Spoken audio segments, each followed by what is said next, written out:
వాళ్ళు పూలింగ్ ఇచ్చిన ప్రజలు ఇప్పుడున్న 29 గ్రామాలు సమస్యలు ఎదుర్కొంటున్నాయి. వాళ్ళు అడుగుతున్నారు మామూలు ప్రజాప్రతినిధులను. కాబట్టి వాళ్ళ సదుపాయాల సంగతి ఏంటి, వాళ్ళు జీవించడానికి కావాల్సిన సౌకర్యాలు ఏంటి, అలాగే కంపెనీలు ఈ కాంట్రాక్ట్ తీసుకొని ఇవన్నీ కడుతున్న కంపెనీలు వాటి వ్యాపారము వాటి అవసరాలు అవి చూసుకుంటున్నాయి. కానీ ఇక్కడ ఉన్నటువంటి ప్రజలు ఇవి చూడట్లేదు.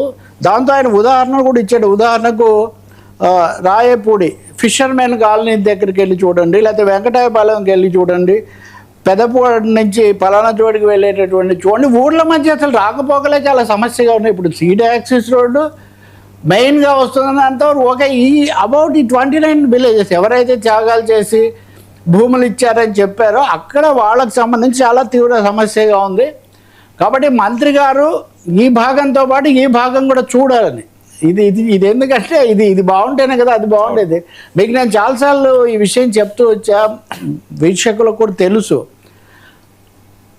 క్వాంటము లేకపోతే ఏఐ ఇవన్నీ ఒక 10 ఏళ్లకో 15 ఏళ్లకో 20 ఏళ్లకో సంబంధించినవి. అమెరికాలోనే ఒక 10 ఏళ్ళు పడుతుందని కనీసం.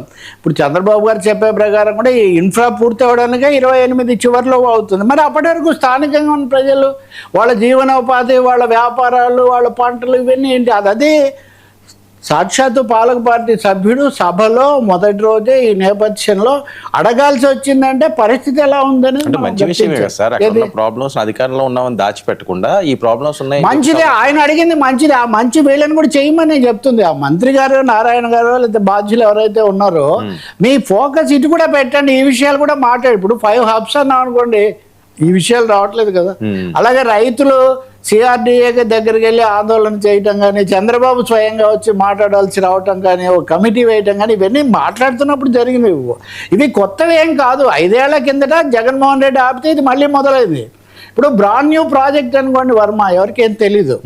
Amaravati is not a brand new, 12 years old, 10 years old వీళ్ళ అధికారం మళ్ళీ రెండోసారి వచ్చినప్పుడు కూడా. కాబట్టి 5 years ఇవి ముట్టుకోకపోవడం వల్ల మళ్ళీ మొదటికి వచ్చిందని కదా, 2 ఏళ్ళు అయింది కదా. అలా కూడా మీరు అక్కడ క్వాంటము ఏఐ గురించి మాట్లాడుతున్నప్పుడు రహదారులు, నీళ్లు, మంచినీళ్ళ గురించి ఆలోచించాలి కదా. అంటే ఈ 2 ఏళ్ళు ఇవి కాదంటారా ఇప్పుడు కట్టిన? ఇప్పుడు లేవు అని చెప్తున్నాను. ఇప్పుడు రాయపూడి నుంచి పలానా చోటికి పోవాలంటే లేదు, ఫిషరీస్ కాలనీలో లేదు, ఇప్పుడు చెప్తున్నారు వాళ్ళు.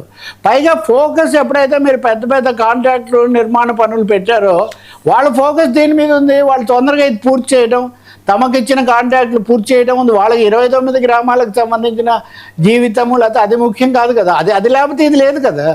కాబట్టి ఇక్కడ చాలా స్పష్టంగా 2 సమస్యలు, మంచినీరు పైపులు పగిలిపోవడం ఇట్లాంటివి కూడా. ఇంకోటి ఆ పనిచేసే కార్మికులు, వీళ్ళకి సంబంధించిన అంశాలు కూడా. కాబట్టి వాస్తవ జీవితానికి సంబంధించిన అంశాలు, భవిష్యత్తుకు సంబంధించినటువంటి అంశాలు, ఈ రెండింటినీ విడివిడిగా చూడాల్సినటువంటిది. ఇప్పుడు ఉదాహరణకు అయిన వాళ్ళు శాఖమూరుకు దారి లేదు, రాయపూడికి ఇంకో చోటికి దారి లేదు. వీటికి ఎవరు పరిష్కారం చెప్పాలి?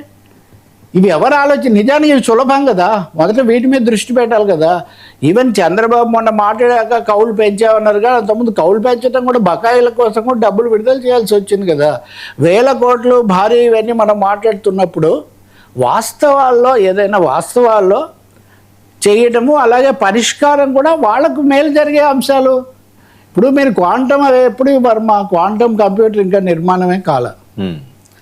కానీ ఇప్పుడు భూములు ఇచ్చిన రైతులు 10 ఏళ్ళు అయింది. వాళ్ళకు పరిహారం మీరు ఇచ్చారు కానీ వాళ్ళ జీవనం మళ్ళీ నిర్మించబడలా.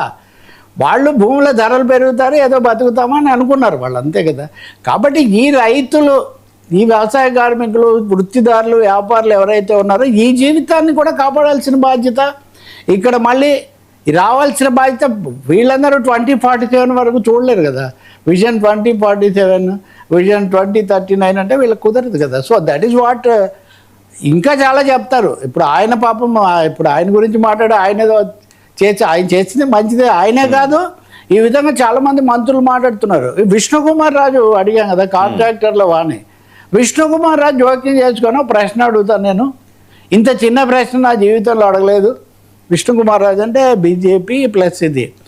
ఏంటి ఆయన అడిగిన ప్రశ్న? మీరు ఎంతసేపు పెద్ద కాంట్రాక్టర్ల కేసు చూస్తున్నారు కానీ చిన్న కాంట్రాక్టర్లు వాళ్ళ సమస్యలు మీరు అస్సలు పట్టించుకోవట్లేదు. ఇప్పుడు నేను ఇందాక చెప్పిన సమస్యకు దీనికి ఒక లింక్ ఉంది. ఓ చిన్న కాంట్రాక్టర్ చాలు రోడ్ వేయడానికి, 29 గ్రామాల మధ్యలో కావాల్సిన అనుసంధాన పనులు చిన్న చిన్నవి చేసి అక్కడ కావాల్సినవి చేయడానికి అది జరగట్లేదు. సో చిన్న కాంట్రాక్టర్లు వాళ్ళు ఏమో అనామకులు కాదు, వాళ్ళు 5,000 మంది దాకా రిజిస్టర్ అయిన వాళ్ళు ఉన్నారు. వాళ్ళందరికీ పనులు చేసిన అనుభవం ఉంది. వాళ్ళకి ఇవ్వాల్సిన పేమెంట్లు అది ఇవ్వలేదు. రెండోది వాళ్ళకి సదుపాయాలు కూడా ఉండట్లేదు. కాబట్టి మీరు వాళ్ళ విషయం కూడా పరిగణనలోకి తీసుకోండి, వాళ్ళ కోసం ఒక రోజు జరపండి అని విష్ణుకుమార్ రాజు ఎన్నిసార్లు అటు తిప్పి ఇటు తిప్పి. సారాంశం ఒకటే, చిన్న వ్యాపారులు చిన్న మనుషులు. మీకు ఇక్కడ ఒక విషయం చెప్పాలి, ఇండస్ట్రీస్ మ్యానుఫ్యాక్చరింగ్ ఇంత మాట్లాడుతున్నాం మనము. దళిత్ ఇండస్ట్రియలిస్ట్ ఆఫ్ ఆంధ్రప్రదేశ్ నిరాహార దీక్షలు చేశారు మొన్నటిదాకా. సో సమగ్రమైన దృక్పథం తీసుకొని అందరికీ న్యాయం చేయాలి, ముఖ్యంగా రైతులకు భూములు ఇచ్చిన వాళ్ళకు అనేది ఇక్కడ చాలా కీలకమైంది. శ్రావణ్ కుమార్ నిజంగానే మీరు అన్నట్టు పాలక పార్టీ సభ్యుడిగా అనేక ఇబ్బందులు వీటి మధ్యలోనే ఆయన గొంతు విప్పి ఉంటాడు. లోకేషే కదా స్వయంగా మంగళగిరి కూడా, మంగళగిరి పూర్తిగా రాజధానిలోకి రాదు వాస్తవంగా, కానీ కేంద్రంగా ఉంటుంది కాబట్టి దీని మీద ప్రత్యేకంగా దృష్టి పెట్టాల్సిన అవసరం మటుకు చాలా ఉంది.